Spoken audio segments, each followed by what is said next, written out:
Hello, everybody. Welcome to another episode on the HighLevel Experience Podcast. Our guest today is a dear friend of mine and a strategic partner in the martial art club management space, a master of scaling businesses, and a true testament to the power of leveraging technology for business growth. After transforming his own martial arts club from a fledgling startup to a thriving community with over 300 members across 2 bustling locations, he didn't stop there. Using Go High Level, he has carved a niche in helping other club owners smash through growth barriers and exceed the 500K revenue mark. Please welcome to the show, Tom Adam from Curious Growth.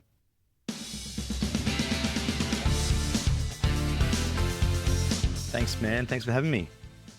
Great to have you here, mate. Mate, you've had a bit of a journey with Curious Gotcha. Growth, turning it into what it is now. Could you share what initially inspired you to start Curious Growth and how the first steps look like? Oh, absolutely. I would actually blame the pandemic. 100%. I would say that's the pandemic's fault. As a club owner, I don't know, the people listening who are involved with like the sort of martial arts, fitness, dance, yoga, that sort of stuff, we got smashed. We got absolutely smashed during the lockdown periods. And one for me, I literally was the local business. I'm the local trader group, local business community group president. And during the lockdowns, I realized I was in the media, on the news, on the radio, on TV, in the paper. And then all of a sudden people started reaching out to me and asking me questions. And I realized I actually knew all of these things. And I knew what was going on. And I actually hired a mentor. I spent, hundreds of thousands of dollars on improving my own business skills and my business itself. And even my mentor was like, man, like you should be helping other people do this. So Curious Growth became a natural element. And I chose the name. I probably should change it, but I chose the name because I'm insanely curious all the time. I'm always asking questions about how we can do things better and how we can improve. And I'm all about growth. So it made sense. Probably seems a bit weird now, but here we are now. And I'm really happy with how it's going. And I look forward to helping more people. Yeah, and I love that because, running business, oftentimes we get to nerd out on different things, but ultimately it's about like if you're in it for the right reasons, you're in it to try solve problems, right? Day to Yeah. day in your own Yeah. business, or 100%. it might even sometimes be someone else's problem, and then you just try and genuinely help. So I like what the approach, like, or what the thought process that went into coming with that name. Now, guys listening, for you, what I wanted to highlight is that today is kind of a unique episode in the sense that, up until this point, I've been interviewing lots of high-level agencies and SaaSpreneurs and vendors, but you're not neither of them, right? We're mates, and, I've known you for, I don't know, like 5 years or something, but, your journey is kind of like, and then this is for you guys listening, like, you get to listen from somebody on the other side, a regular business owner, running a business and their journey with high level and working with an agency and all that stuff. So maybe let's start there. Let's talk about, the whole journey of how Berra Martial Arts, the name of your martial arts club, how did that, came about? Why did you decide to, launch martial arts club in the first place, and what that journey's been like until this point? Oh gosh, I'll try to keep it brief because there's a story to it. So we've been open we're now 15th year. So we're 14 years open. And I did all my training on the Gold Coast. I moved back to the Gold Coast in like 2005 to run a family business. And I had all this time in the evenings that I'd never have. And I'd done martial arts and I got into martial arts training again. And it was just like breathing for me. And I did it, 4 nights a week and Saturday mornings. And I trained my butt off. And before I came to Canberra, my wife got a job down here. I just got my instructor certificate in my Hapkido martial arts style called Hapkido. And I thought, look, I'll start a club and, I'll just give it a go and see what happens. And I opened my club, 3 people in a small room. I used to load the mats that we trained on onto the top of the crappy Hyundai that I had to buy with the money that I borrowed from my father-in-law because we had no money when we moved here. And 3 people in this little rented room. And then somehow by the end of the first year, we had a full-time facility and 50 members.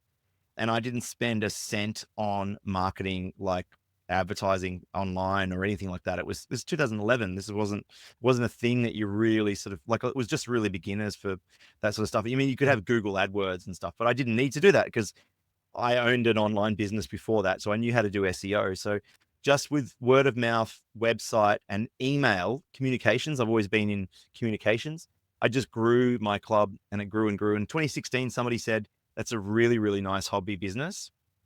And I didn't sleep for 2 days. I was so mad at myself for letting that bastard think that it was a hobby business, because I was working a full-time job earning 6 figures. And then, 3 nights a week I was teaching, and Saturday mornings. And at that point I had 142 members, and I was like, that's it. I'm not doing this. I walked into my boss's office on the Monday and I said, I'm going full-time in 12 months. And she shot out of a chair and started clapping. And I was so pumped because she knew that I could. And somehow wheeling and dealing, I ended up with a part-time job for the last 6 months. So it ended up being 14 months. So it was for October 2016, December 2017, I took 12 months leave without pay, and I never went back. And in January 2018, I went full-time. And then we grew the club, and I had mentors that I worked with and different guys. And I've learned everything along the way. I was doing my MBA at the same time, like mental. And then, we got to 2020 and we had 372 members. I vividly remember it on the 20th of February. The 28th of February, I handed in my last assessment for my MBA. I was done with that. I'd just been voted in as the president of the local trader group, and I was watching everything happening in the United States.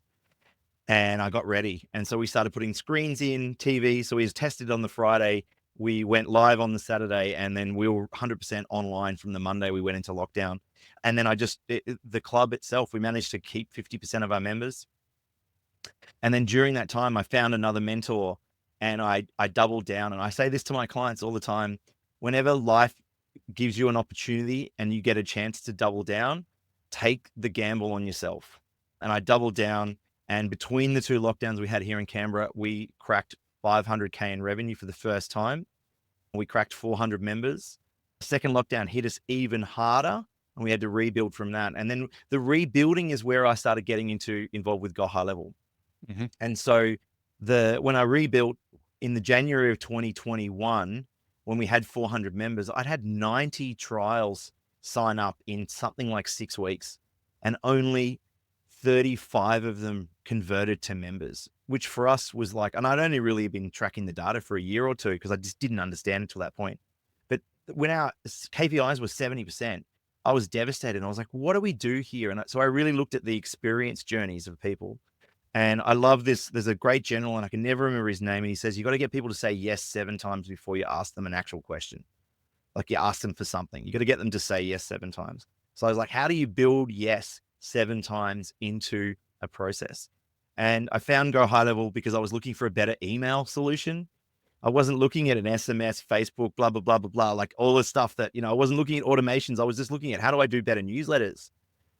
And because I've been really good with the email communications. I send out 6,000-7,000 emails a week to my list, and, and I got into this system, and I realized there was a great way to really manage the process. And I didn't even understand automations. Like, I didn't even understand what that was.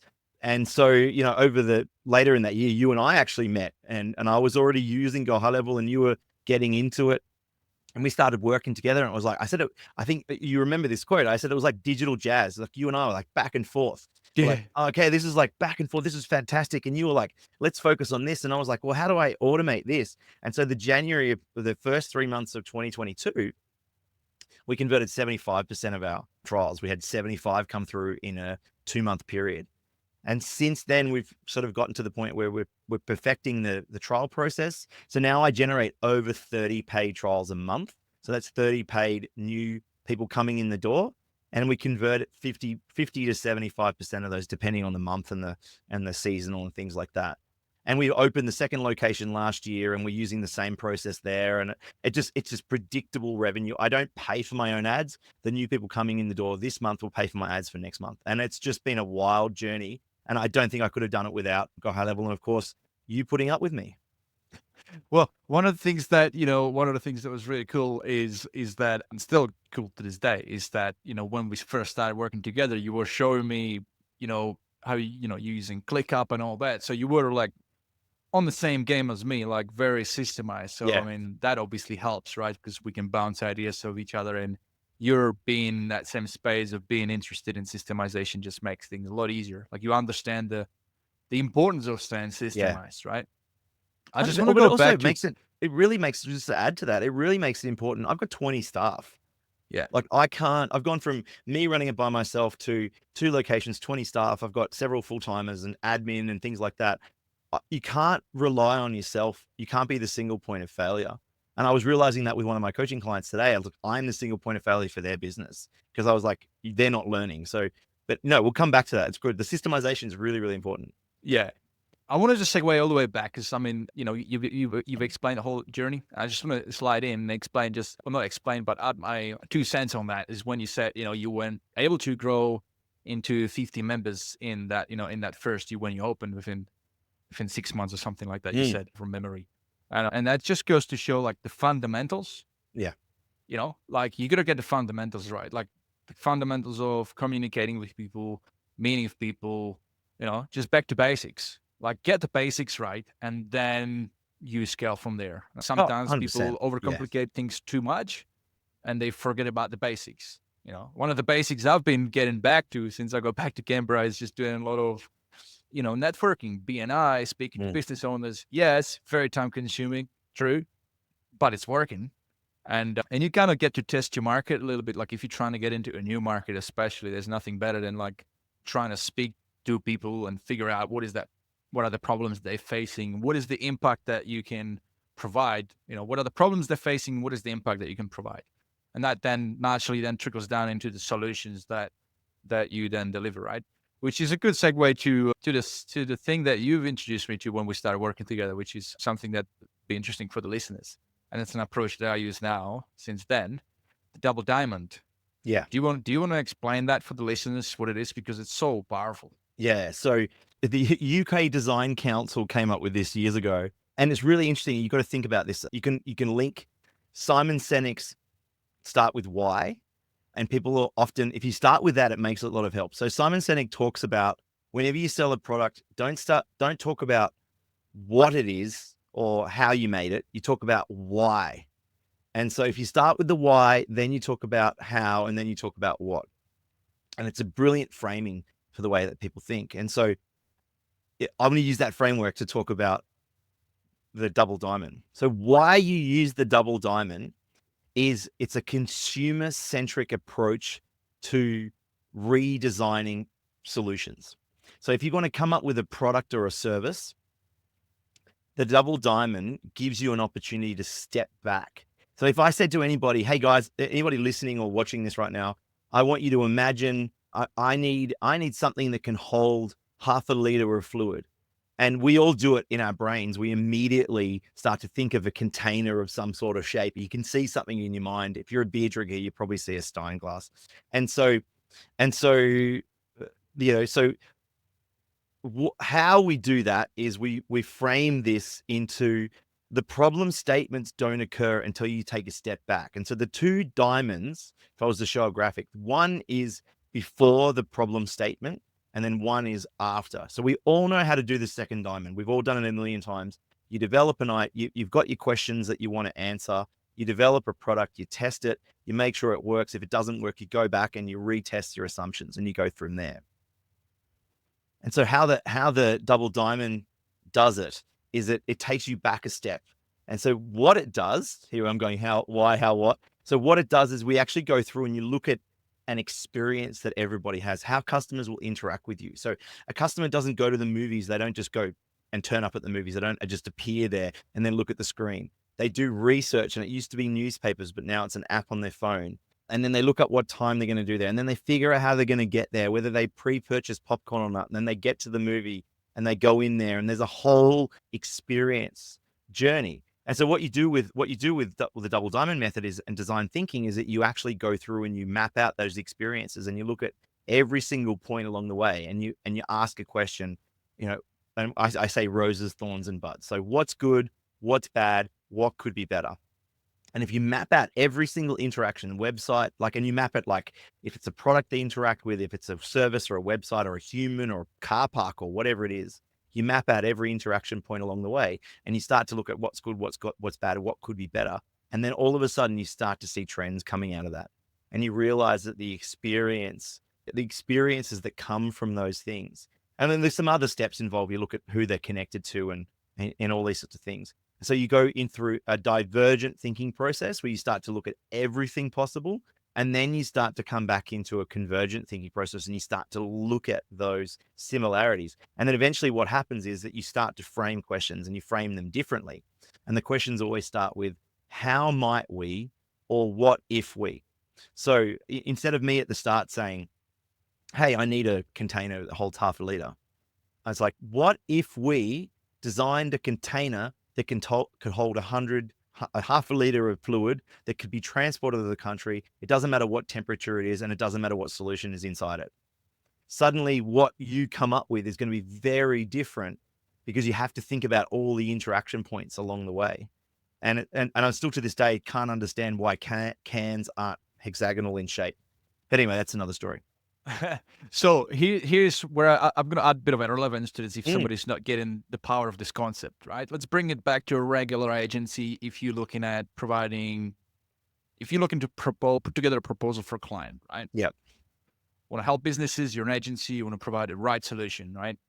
You might have an agency A that just has their own way and they just are, selling paid ads, for example, paid ad campaigns, paid ad management, right? And they've got their pricing and that's that. And that's what you're trying to focus on selling because that's what that's your interest for your business.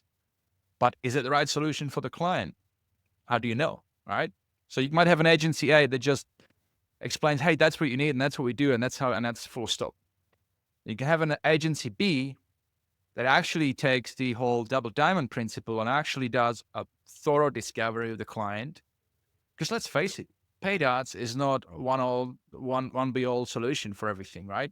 That's generating traffic. But what if the business has shit reputation? They've got leaky bucket, all those things, right? So company B, agency B, that actually goes through that convergent is open wide and divergent. Convergent. Yeah. So divergent and then convergent. Yeah. Divergent's wide and then convergent. That's right. So basically taking it ground up, you have a discovery call the client. You're trying to figure out, what's working, maybe even have an opportunity to speak with one of their customers, get an extra feedback, really gathering all the intel that you can, maybe even with their staff. Yeah, it's going to be more time consuming, but you're going to gather everything you need to figure out all the different problems and friction points that are there that are currently limiting that business to grow.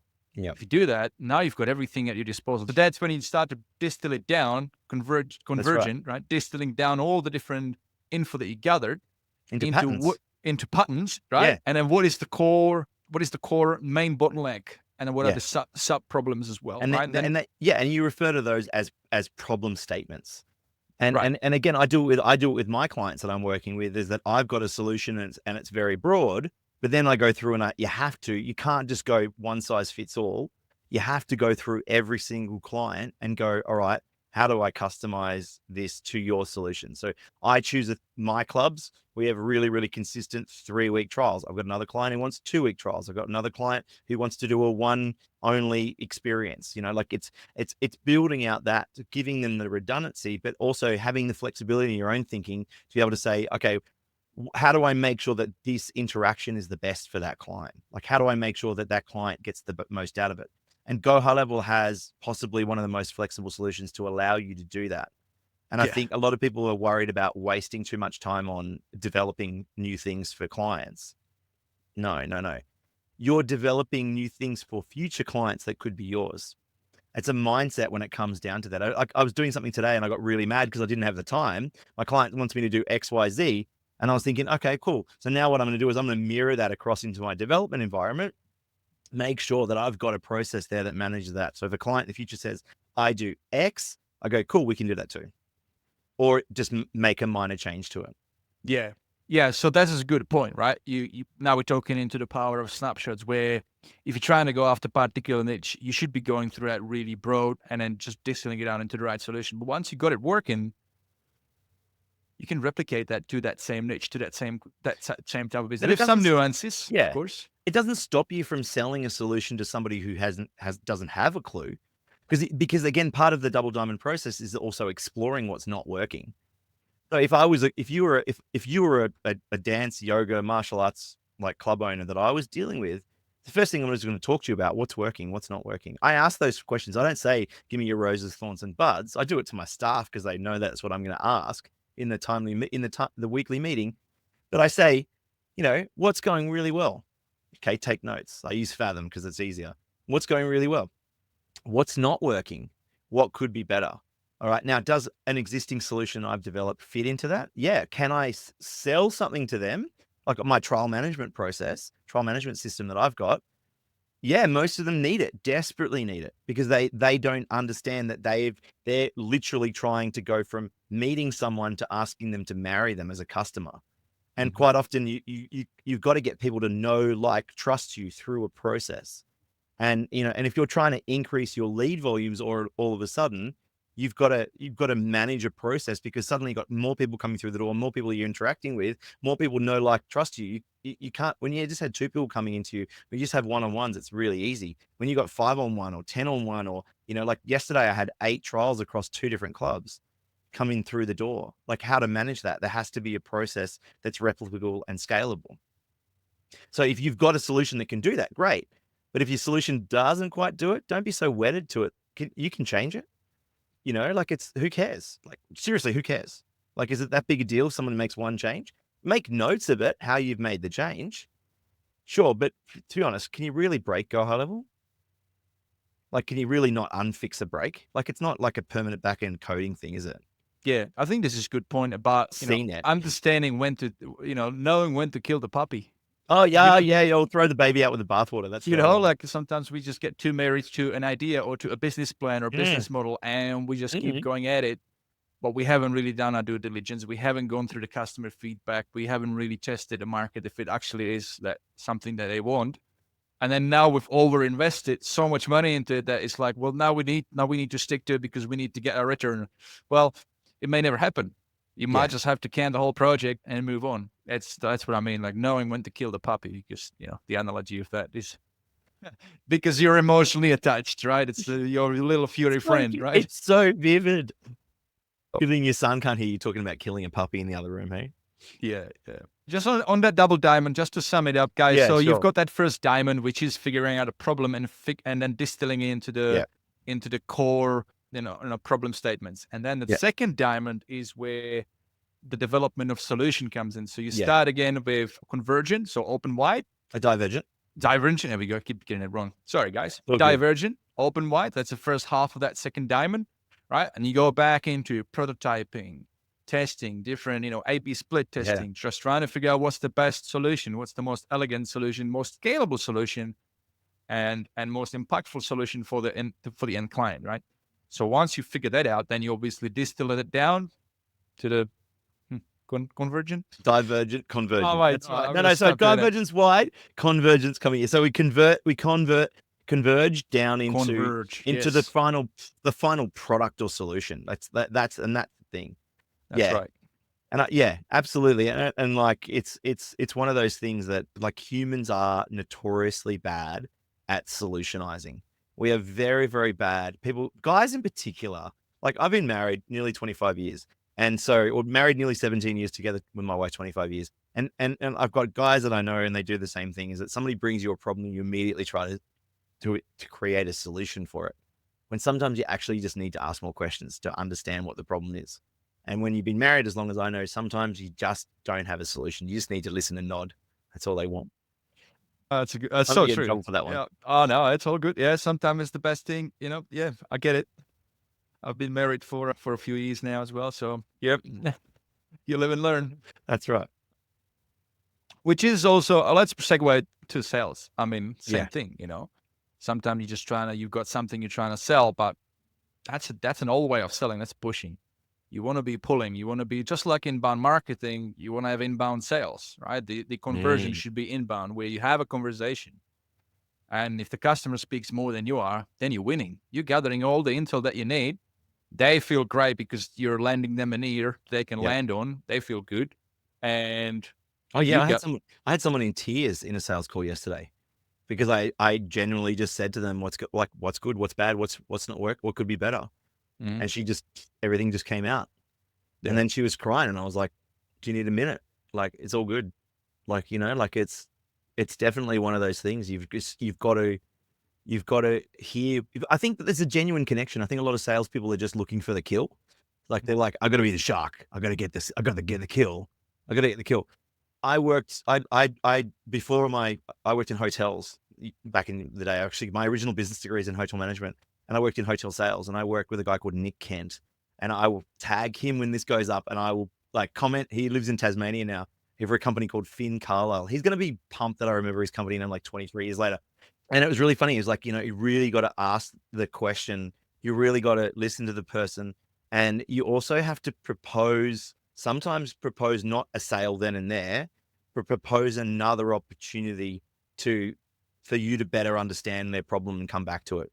Yeah. Which I think sales linked to Double Diamond as well. Like, don't go straight for the kill. Don't test, refine, blah, blah, blah. Like, sometimes you got to take a back step. So, I had a meeting with a client yesterday and a potential client, and I literally said to them at some point, I've got to come back to you. Like, I can't answer your questions today because, I don't know whether I have the capacity to do what you need me to do. Be honest, and they're going to remember you for that. Oh yeah. I hope they remember me positively. No, that's what I mean. Like, it's a positive experience. It's like, oh, that's different. This guy actually cares. Yeah. Well, I also backed out of things saying, I can't help. You can't afford me. Oh, well, that's another thing as well, right? The most profitable answer sometimes is knowing when to say no, because it's just too outside of your regular. I'm going to be spending too much time for not enough money for them. Like, and they're not ready. They're not also, you're not ready for me. But so what can I do to help you get ready for me?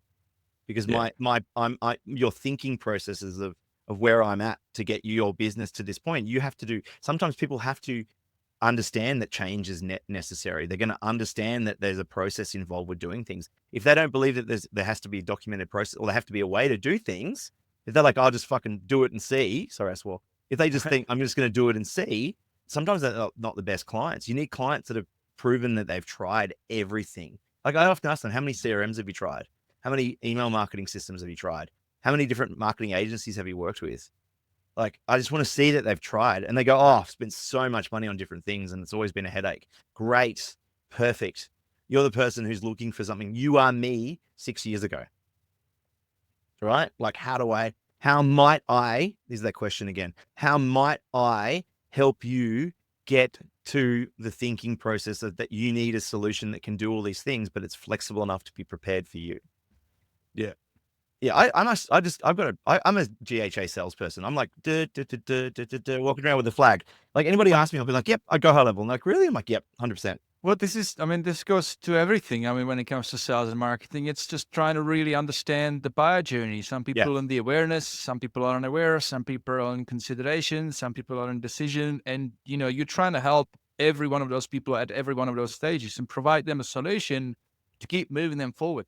And one of the really great ways to do it is educational marketing, and then naturally that becomes inbound. That's leverage, obviously a lot of effort on the front end. You got to put out, create all that content, webinars, videos, all that, but it works, right? I've got like my website, .com, right? Sometimes I wake up and somebody purchased a snapshot because the page does it, because the, other things, all the other activities that I'm doing.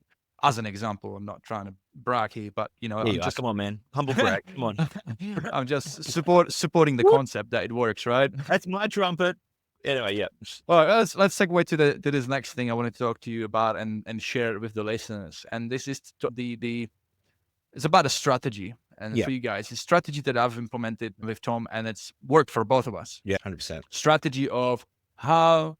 Specifically talking to you guys, SaaSpreneurs, not just agency, but those of you selling software as a subscription, right? Yeah. GHL. You can do your own different channels. You can do your own acquisition channels, but I'm big on leverage. And there's many ways to leverage, one-to-many, webinars, things like that. But, if you're trying to enter in a particular niche, let's say go with tradies, for example. Like, I had no idea. I mean, I used to do concreting jobs, but that's as far as it goes. But I don't really have any clue. I'm going to joke about concreters. I'll come back to it. Yeah, we'll do. Okay. Tradies. So, but if I want, but I know that with GHL, maybe the nuance is what I don't know, but I know what's possible with GHL. And that's where I'm passionate about, because it gets the creative juices flowing. And that's what I love doing about GHL, is trying to figure out solutions. I know what the tools are, and there's really no limit when it comes to it. Like, I spoke to somebody the other day and I showed them the whole thing.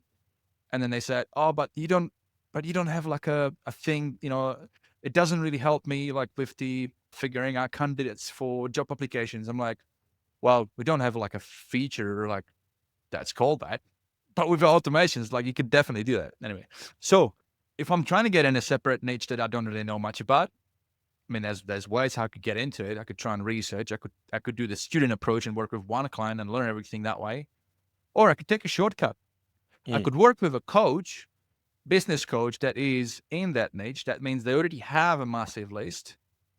And what they don't have is understanding of the tech side of things and the marketing background and all those things from the implementation perspective. I mean, right? Not a strategic. Obviously, they would have that, but you know what I mean. So you partner with somebody like that, build that relationship, and then you can do co-branded or co-hosted, webinars where you promote each other, and it's just there's a synergy, is what I'm trying to say, and it's leveraged.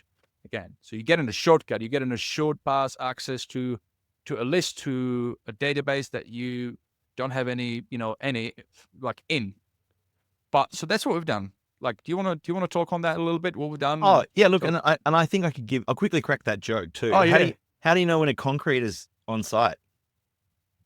Don't worry, you can smell him. Anyway, so I can't help myself.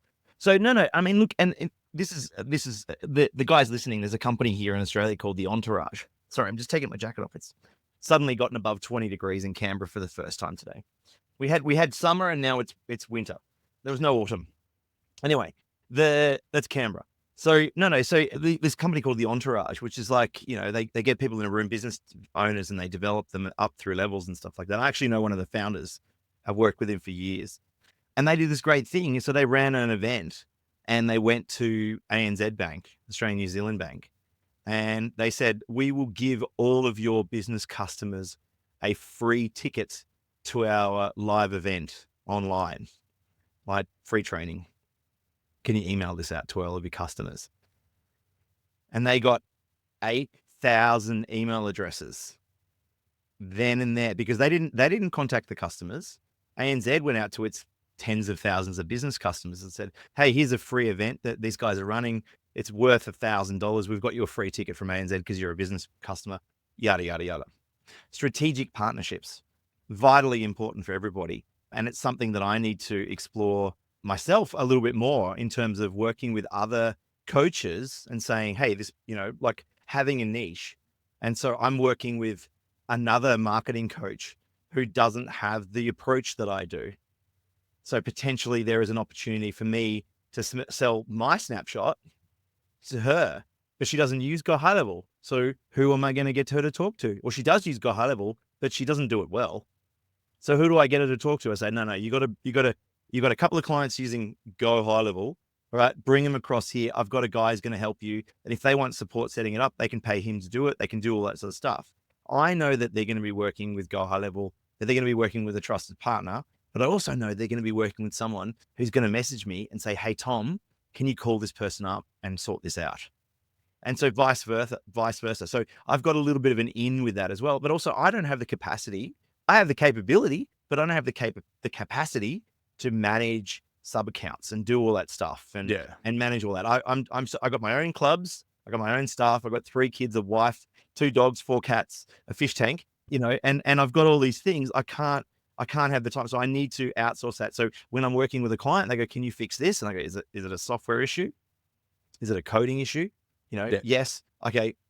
Email Vit, is it can you fix an automation or an email or whatever it is? I'm like, oh, here's a video that I've made showing you how to fix that, or I'll just do it while we're on a call or whatever it is. So there's that great sort of separate, but it also means that I don't have to outsource someone, and Vit doesn't have to outsource someone for a particular part of his business as well. So, it's a really fascinating thing. And I think we've talked about this before, there's other opportunities for us to tap into the local market because I've got my own local business presence. Yes. And Vit has a solution. So how do we work together to help people understand the power of whatever that, stand up from the pack is, your example of whatever that product is that we put to them.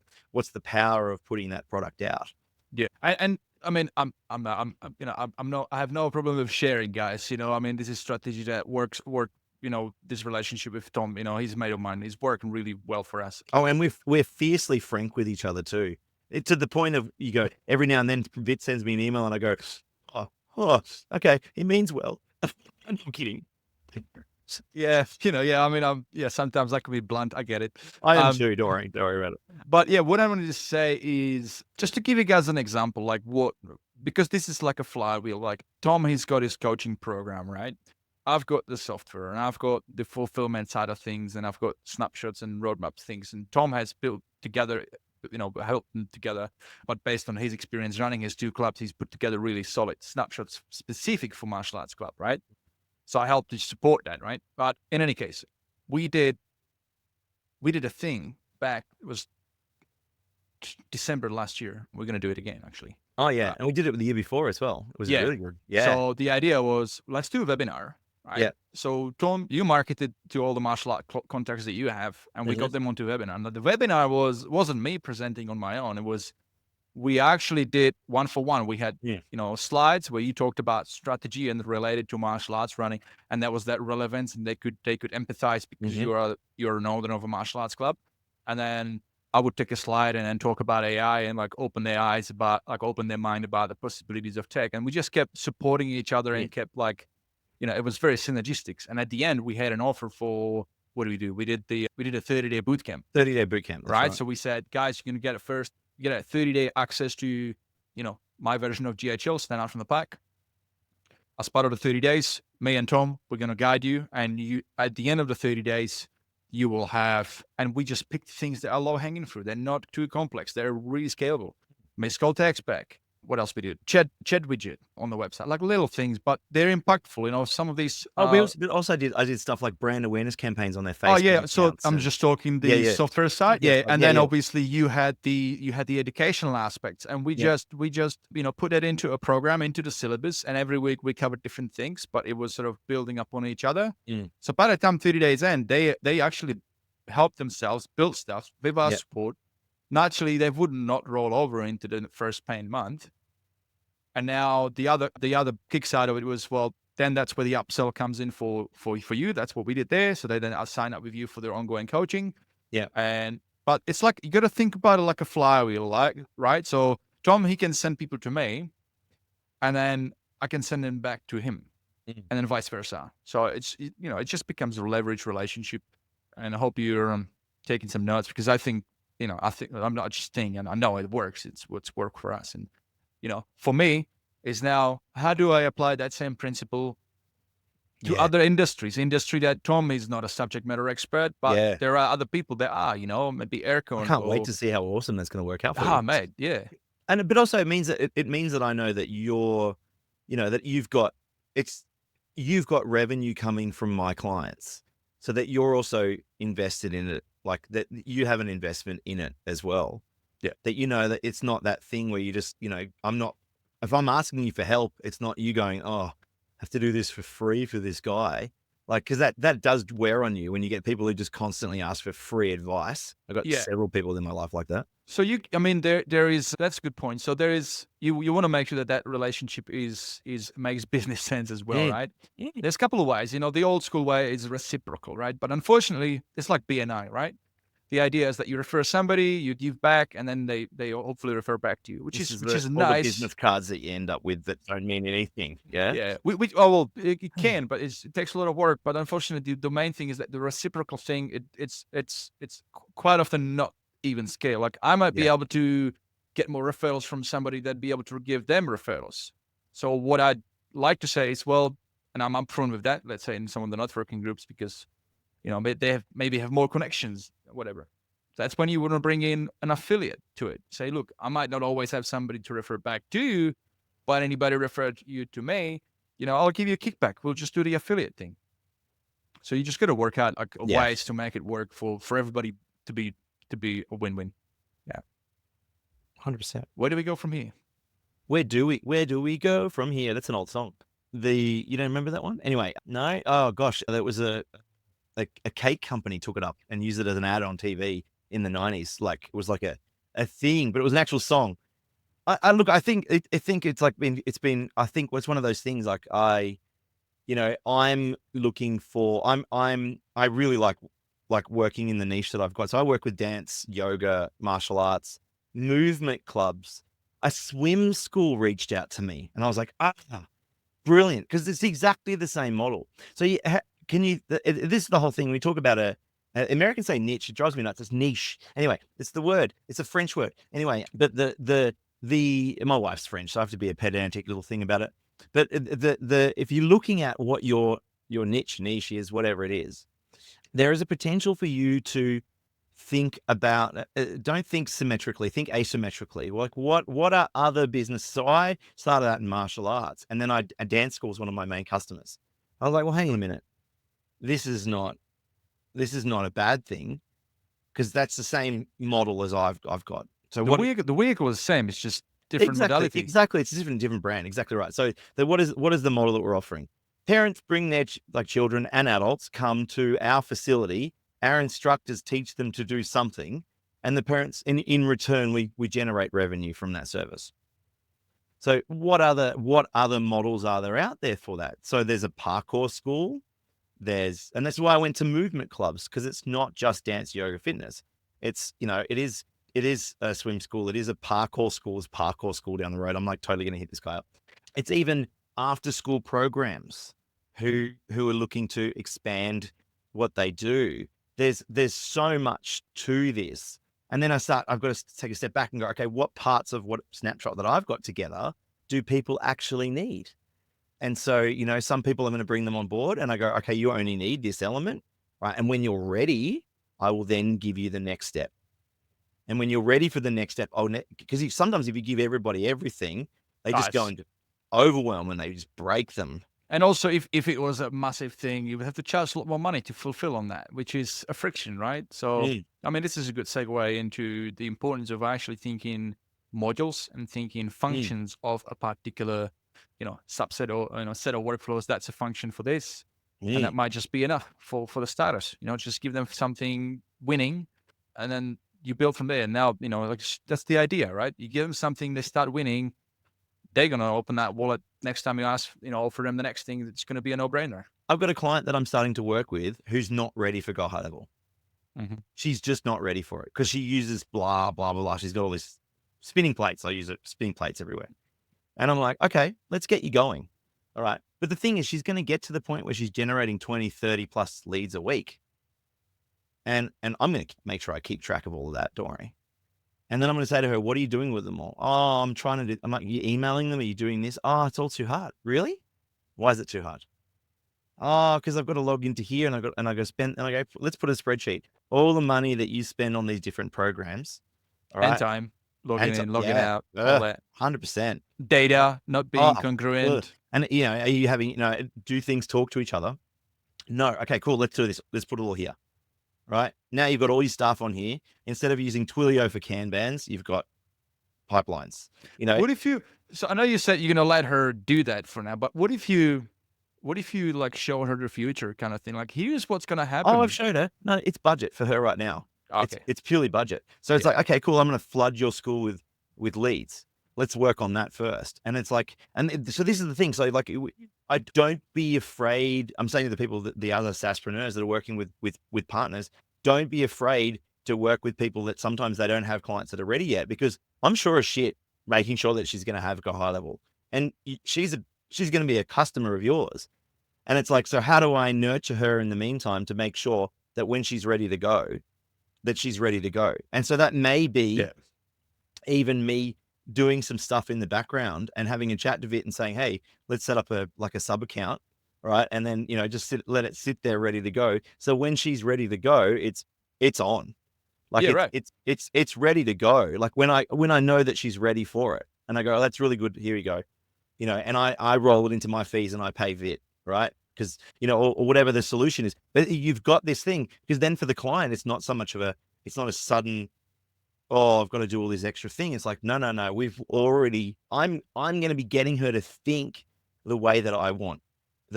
Okay, we've got this coming in here. What are you doing? How are you managing these people? Are we doing that there? Okay, cool. So you've got a trial management system that manages people over 2 weeks. Cool. How are you using it? Are we using Trello? Not Twilio, Trello. She's using Kanbans. Mm-hmm. All right. So you're used to that tile system adding notes. Sounds like pipeline to me. So like, it's, it's like, oh, you use email system. So you log in here and you've got to have everybody's details here.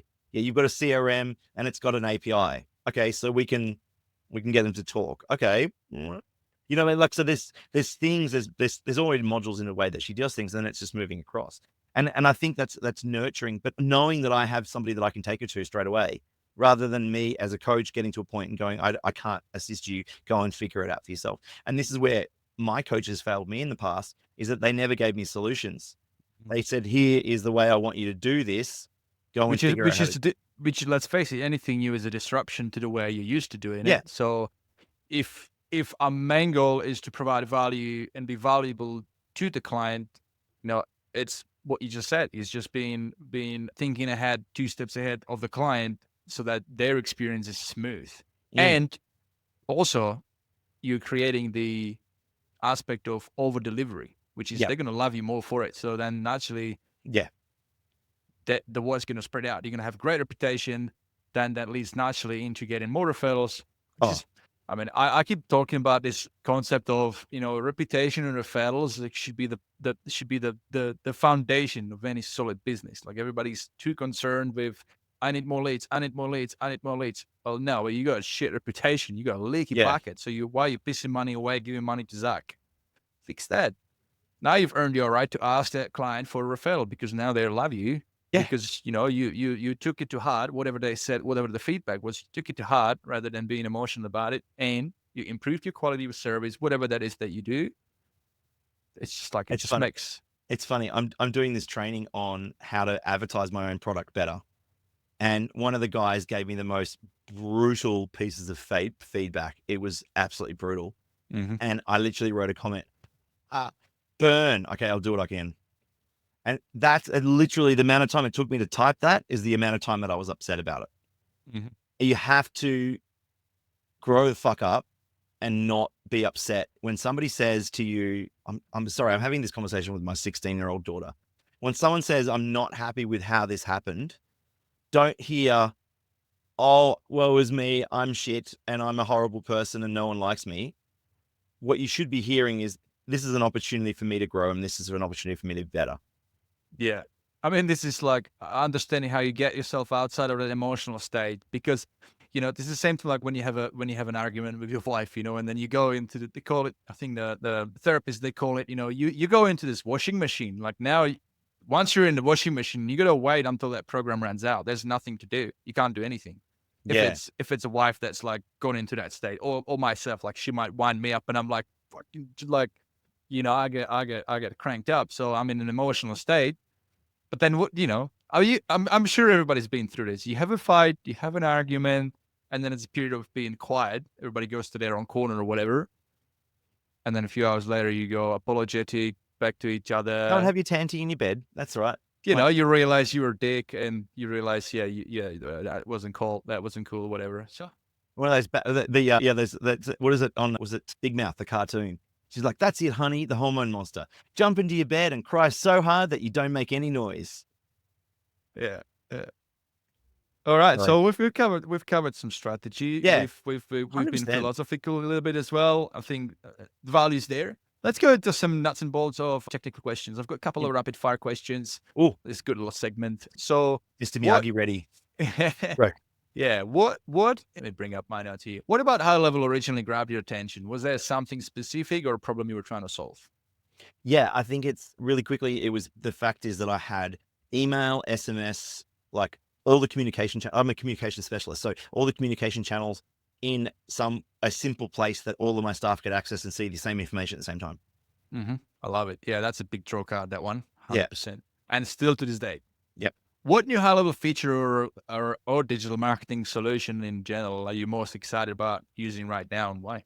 If I could figure out how to use custom objects, that'd be gold. But I think, like, for us, like, the building on things that other solutions don't do really well. So for me as a martial artist, it's like styles of martial arts having belt ranks and then connecting gradings so that I can manage people, because I'm managing people through a timeline of experience. So if I can manage, like, I'm trying to do it through pipelines, but it's quite difficult because it's over years. It's not over weeks and days. So it's like, how do I build in this sort of ranking system into Go High Level for my own clubs? I don't give a shit whether I sell it to clients or not.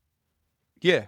Yes. You want to have something. Yeah, that sounds, and I had that thought as well. Like, I mean, Could be custom objects. So you've got a custom object which is called white belt, yellow belt, each Yeah. one being that, and then you have association with all the contacts that are in that belt category. That could be maybe that way. Yeah, I mean, this is one of those things with high level, right? Sometimes you just got to dig in and then go down the rabbit hole, the Alice in the Wonderland, and you figure it out.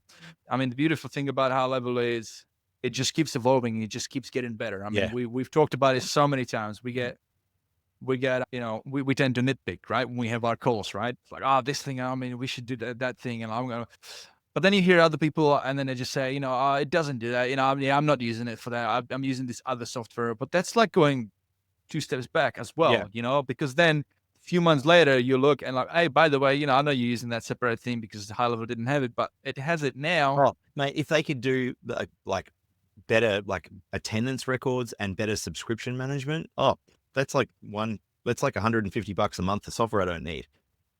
Yeah. The high level's not there yet.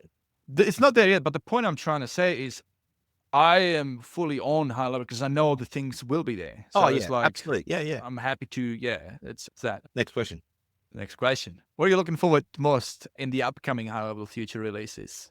Oh my God, I don't look at that. I got to be honest with you. I'll be really, really, really honest with you. I think that's your problem. No, I think it's for me, it's like my clients, like it's stability is really, really important for my clients. And I tend to not explore new features until they've been rolled out and tested by other people. I am an early adopter.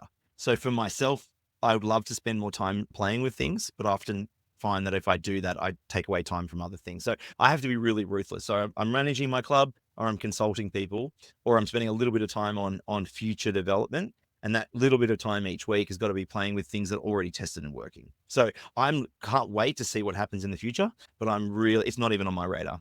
Yeah, no, you're doing the right thing. You're doing the smart thing. You're not getting distracted by shiny syndrome.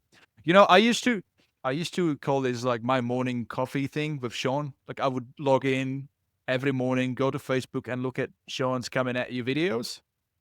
I haven't done those in a while because, now we have the guys doing the weekly one. It's a bit longer. Ryan and Chase, right? Chase Buckner and Ryan Howell. They do the weekly release radar, they call it, which is basically a summary of everything that Sean has been, explaining, all the little updates. So they put it into one nice long video.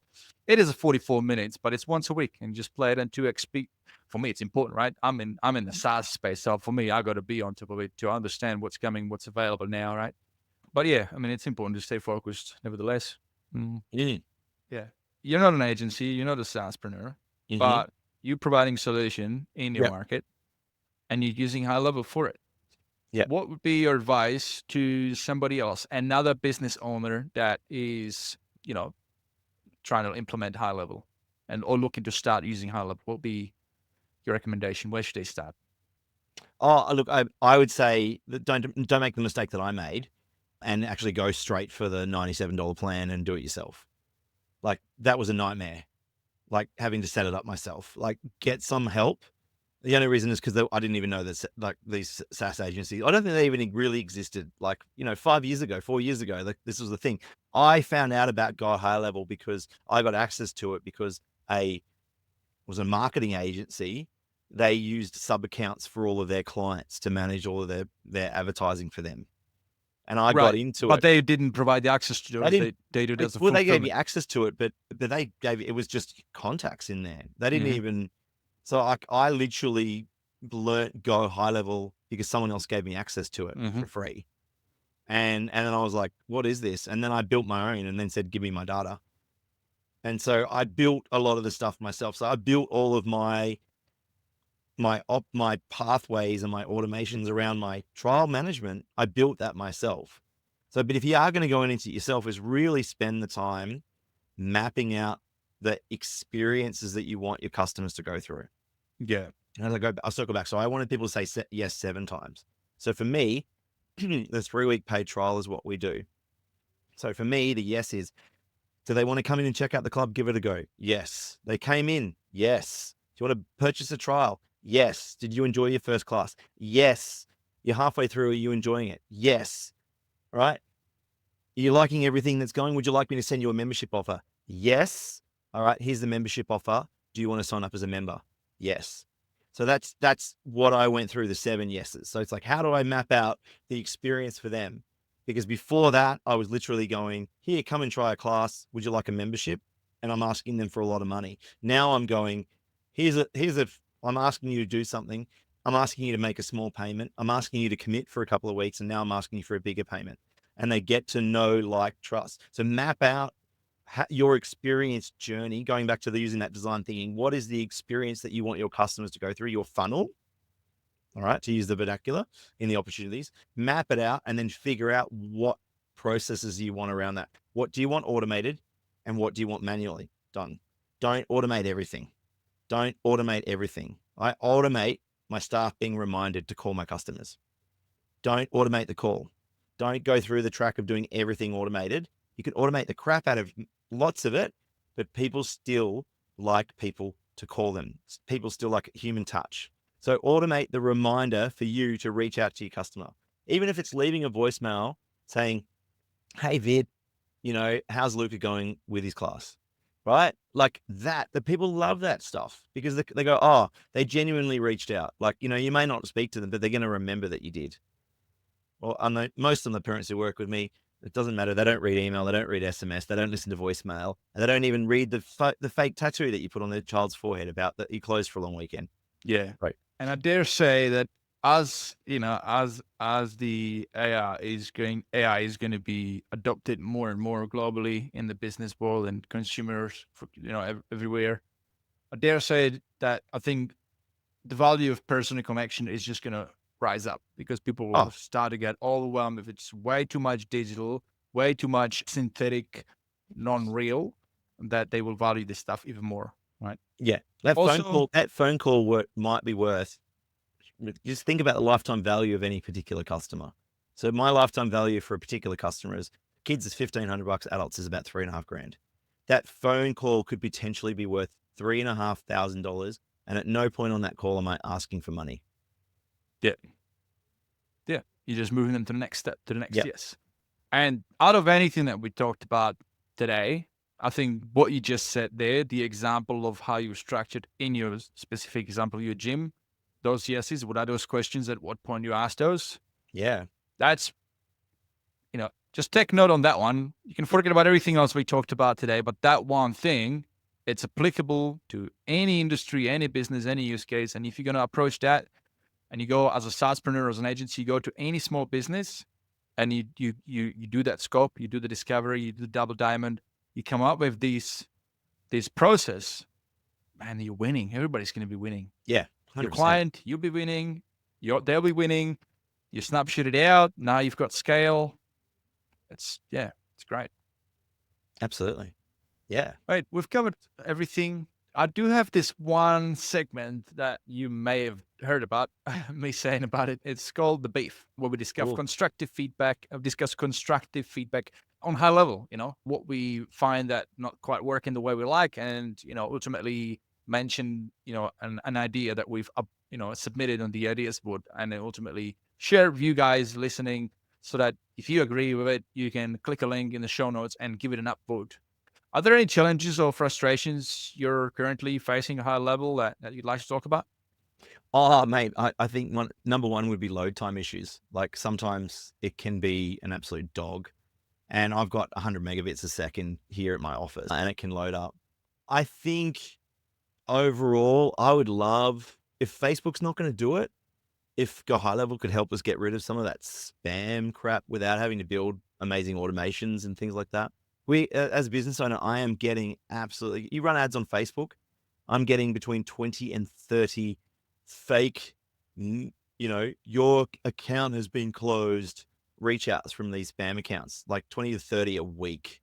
Yeah, it's a real problem. I get more of them from Instagram, to be honest, and Facebook, but in both. Oh, I don't see where they come from. I just go spam tag and they disappear. But it's like that thing there is like to really filter out. I think an acknowledgement, I think the other thing would be an acknowledgement in Australia. We don't have A2P. So stop trying to force feed that crap down my throat. It doesn't impact us. in Australia. There's no legal obligation. Do you find that? You find it that way? I'm not finding any experience. I mean, but also, finally, stop pushing new features on us without going through your SaaS guys first. Like that menus, like AI, blah blah blah, like just pushing it out to a sub account without it being approved at the SaaS level.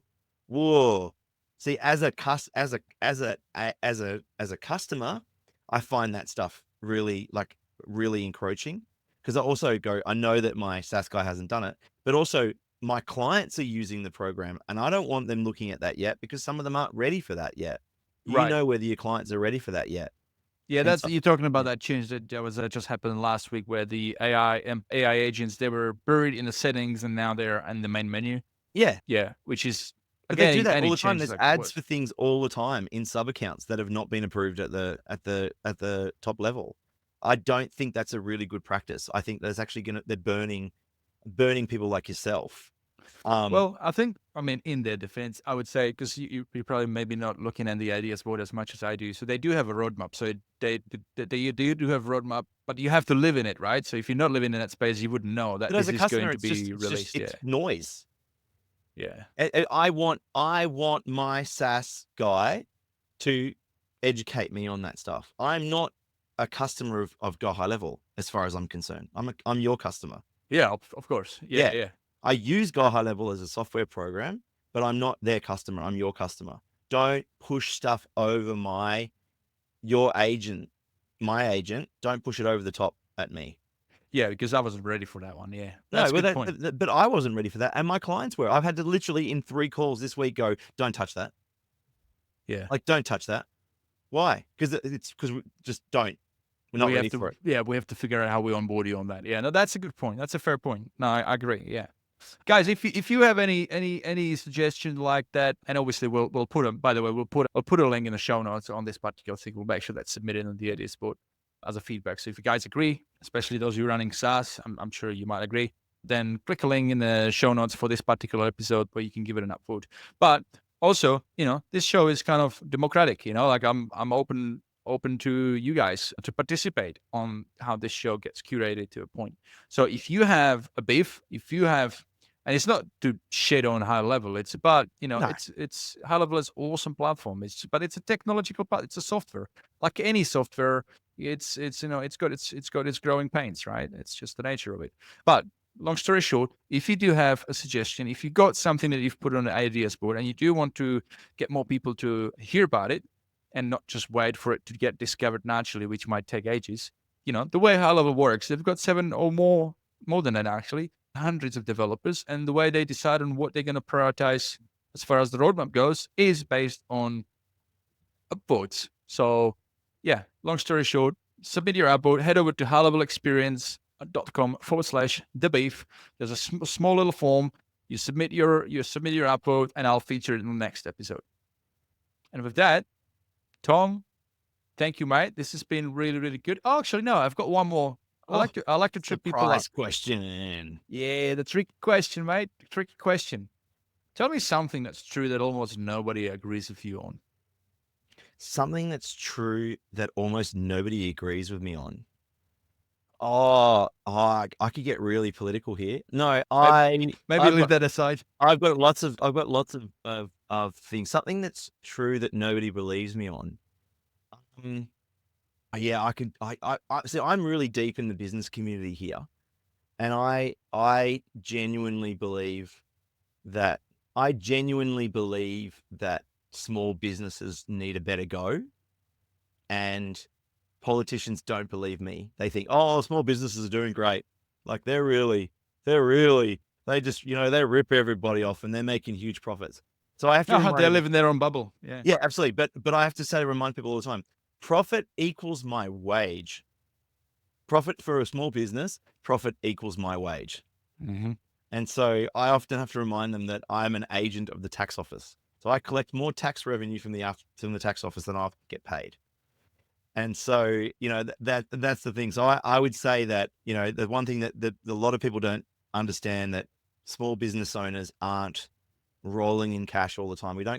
Most of us don't go into business to be insanely wealthy. We like to get money and we like to pay for things, but we go into business because we're really, really passionate about whatever we do.